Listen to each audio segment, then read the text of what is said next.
Bueno, empiezo por eso último, ¿no? Claro que tienen que haber cambios, o sea, van a haber cambios porque pues continúa la transformación, pero tiene que haber cambios, tiene que haber relevo en cargos. Ella es la facultada para tomar todas las decisiones. Yo no voy a influir en nada, en nada.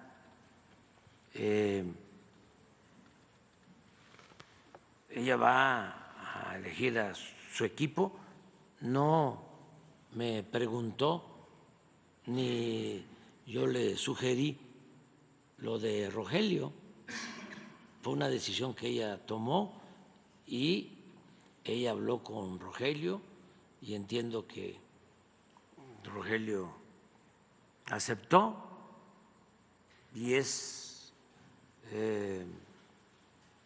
por un periodo, según entiendo. Yo lo escuché, que lo dijo en una reunión con empresarios y luego Rogelio, que es también muy discreto y al que le tengo mucha confianza, porque es un gran servidor público, un buen servidor público, extraordinario economista, serio, con mucho prestigio. No es un charlatán neoliberal como los que habían antes y todavía andan por ahí. No. Él es una gente muy profesional. Entonces, pero hasta ahí ella va a decidir. Ahora, desde luego que van a quedar, ¿sí?, cuadros, servidores públicos con mucha experiencia. Cuando llegamos, pues era empezar de cero. Imagínense cómo estaba Hacienda, cómo estaba Comunicaciones, Salud, Educación, etcétera, etcétera, etcétera, etcétera. Y a ver, vamos a comenzar a cambiar. Y cuesta trabajo, porque no fue poco tiempo el predominio del modelo neoliberal, fueron 36 años. Y eso caló profundo. El porfiriato, lo repito, fueron 34 años.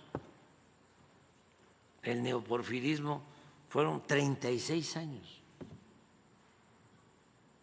Por eso cuesta trabajo arrancarlo de raíz, porque eso es lo que hay que hacer, arrancar de raíz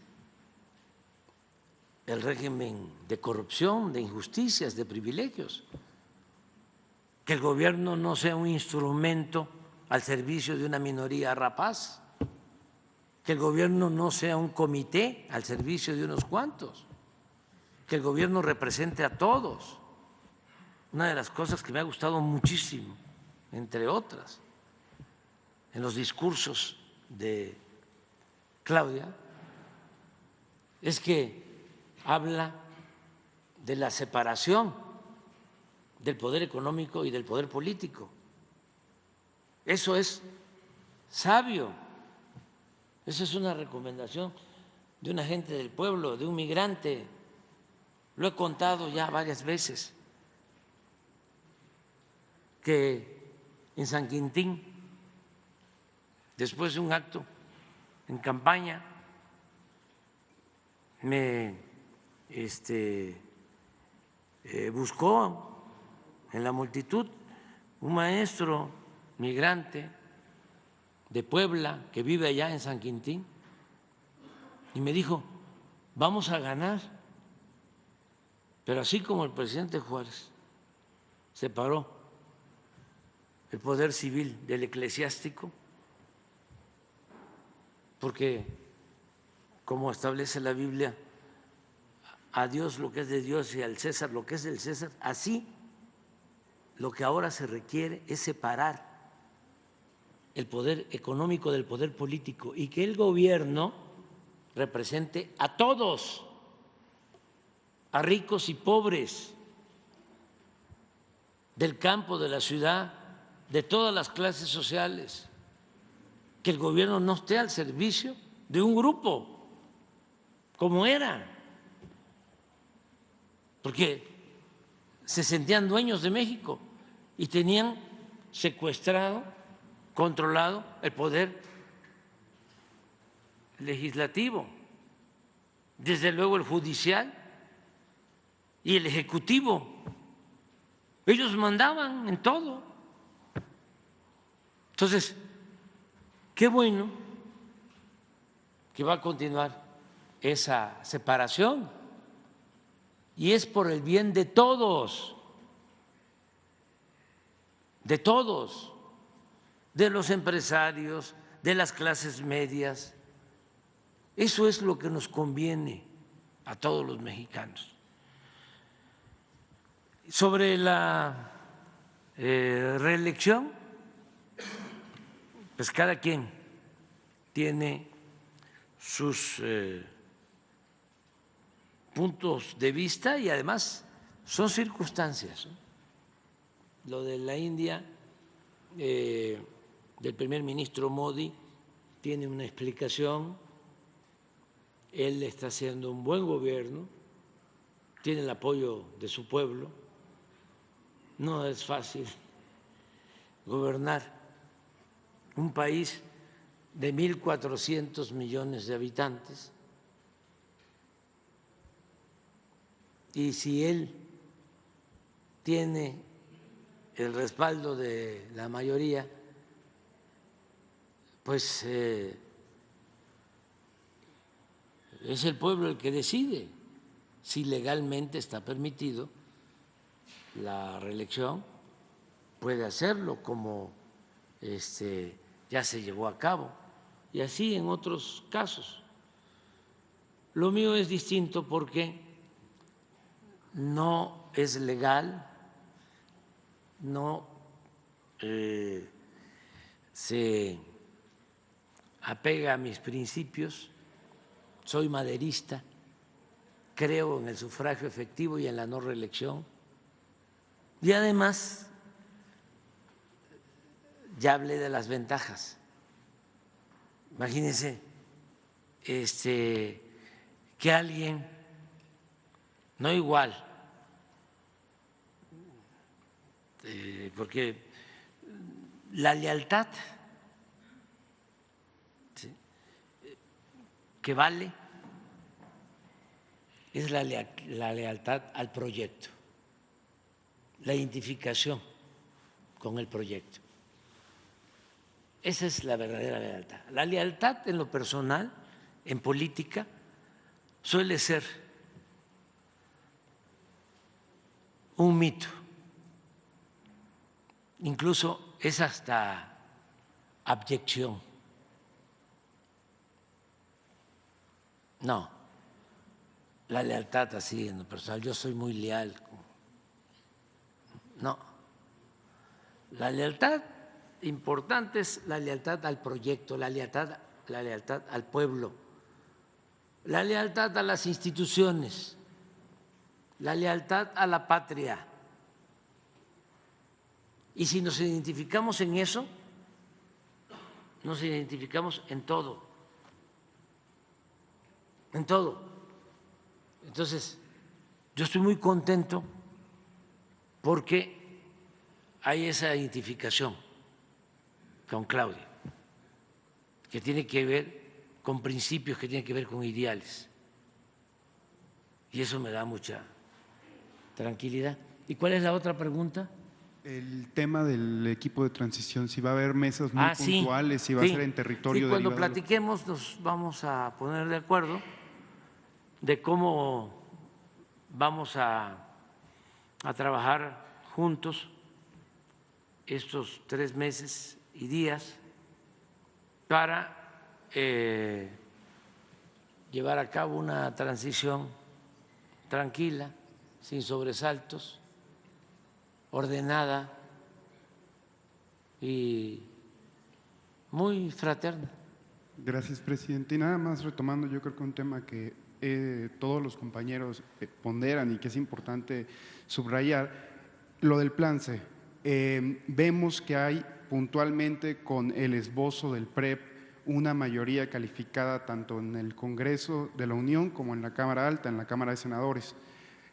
Usted ha referido mucho, presidente, que en estos 36 años de periodos neoliberal, como usted los llama, se ha reformado muchas veces la Constitución. Hace poco tiempo le comenté que de los 136 artículos en diversos proyectos de reforma hubo poco menos de 500 reformas, que fueron casi 3 veces el número de la Constitución. Presidente, preguntarle, ¿a usted le gustaría, antes de concluir su gobierno, ver reformada la Constitución o por lo menos ver ya encaminado el tema del Plan C, presidente? Es un sueño suyo, sería una meta antes de concluir su gobierno, si va a haber Plan C antes del 1 de octubre. Gracias. Lo voy a hablar con Claudia, la virtual presidenta electa. Lo voy a hablar porque presentamos iniciativas que están en el Congreso. A ver, ¿cuáles de esas iniciativas podemos impulsar y que se alcancen a aprobar? A lo mejor, como es muy poco, un mes,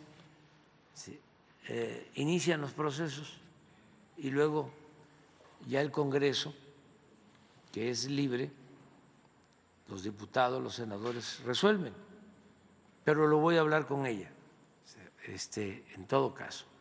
Yo sí pienso que se tiene que abordar el tema de la reforma al Poder Judicial, porque no es posible mantener un Poder Judicial que no esté al servicio del pueblo, de la sociedad, que esté al servicio, como es de dominio público, de una minoría y a veces de la delincuencia, al servicio de la delincuencia organizada y de la delincuencia de cuello blanco. Y tiene que haber un Poder Judicial que represente a los mexicanos, incorruptible,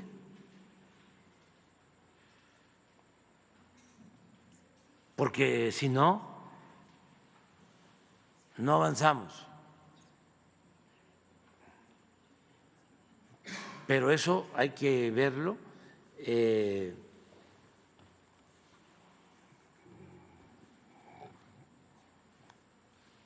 Platicarlo con la virtual presidenta electa,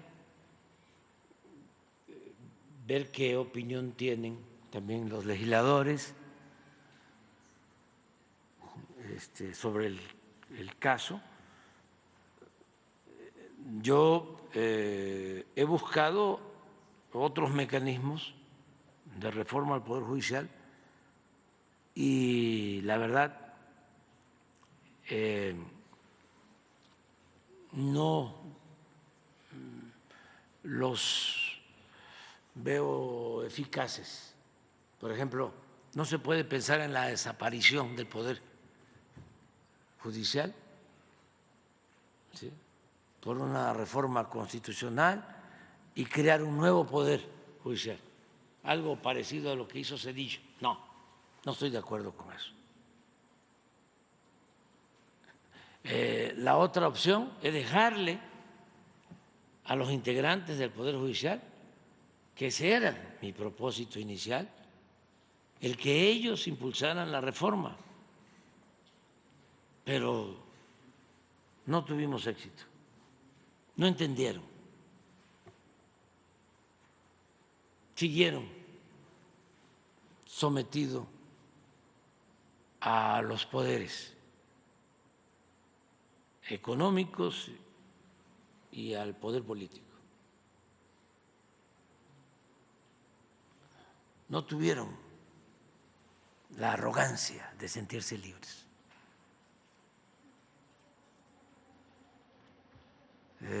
Demostraron su vocación de vasallos. Entonces, esa vía, no. Entonces, ¿cuál es la que yo propongo? La elección, que el pueblo elija a los jueces y a los magistrados y a los ministros. Y ahí es donde se puede llegar a un acuerdo, se puede matizar sobre los requisitos, pero que al final sea en elecciones libres, directas, en las que el pueblo decida quién debe ser juez, quién debe ser magistrado, quién debe ser ministro. Después de conocer trayectorias y saber quiénes son los candidatos, mujeres y hombres. Y hay gente buena en el Poder Judicial, no todo está podrido. Pero a ver, ¿qué has hecho tú?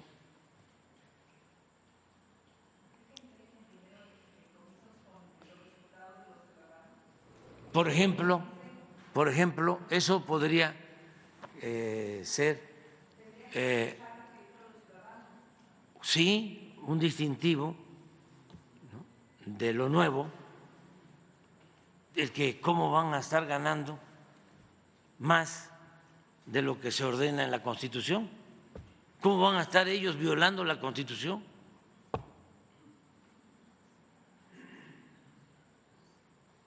Porque aunque le den las vueltas que puedan, eso sin duda es violar la Constitución. Y ellos son los más obligados